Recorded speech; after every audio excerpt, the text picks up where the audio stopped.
Did you get some silver? Did you get a little gold?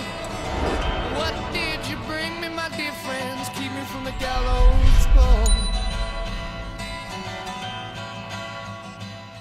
Bix, you always say that there's good guys acting behind the scenes here to try to bring the system down and effectively reset it on honest money.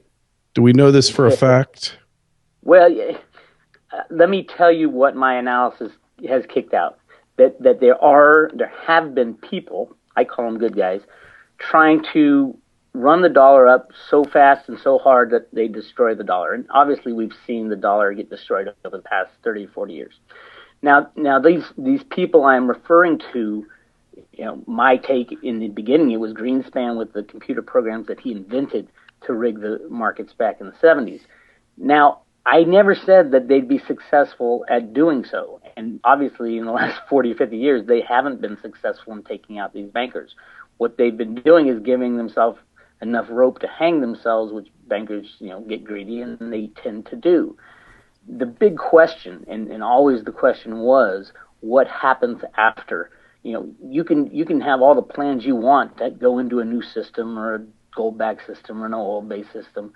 That's fine and dandy, but when this system falls apart, is there anybody who's going to trust the powers that be to tell them what is money and what constitutes money and what they have to use in transactions?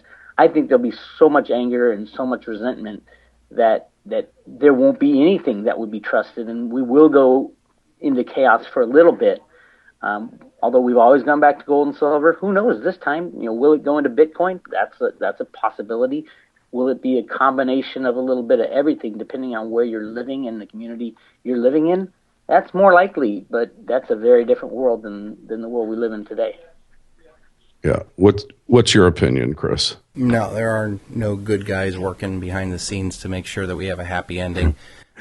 We've always disagreed on that one. Yeah, there's just a lot of greedy guys trying to line their own pockets, and everybody's out to make money off of somebody else. And at the end of the day, I think the issue is that when you start looking for good guys to come to save you, it disempowers the individual to take care of themselves. And then, the bigger problem in our media space is, watching out over these bad guys. Yeah, there's a ton of bad guys out there, and, the conspiracies and stuff, and you start to worry about all these big bad things that are going to happen, and it makes you feel small. And I think what I've been trying to do with all the work that I do is to try to realize that the individual is the source of all the power. None of these good guys or bad guys would have any power if we didn't pay any attention to them. And then I think the more that you start taking control of your world and start focusing on the things that you can control, you become a better and stronger person out of that. And I think that's the most successful way for any individual to deal with the reality that's coming. We are living in a completely unsustainable paradigm. Even if there was this golden child out there that was going to fix the system, I wouldn't want to. There is so much inequity, so much misallocation of capital and power that we really do need a collapse. I mean, this must happen.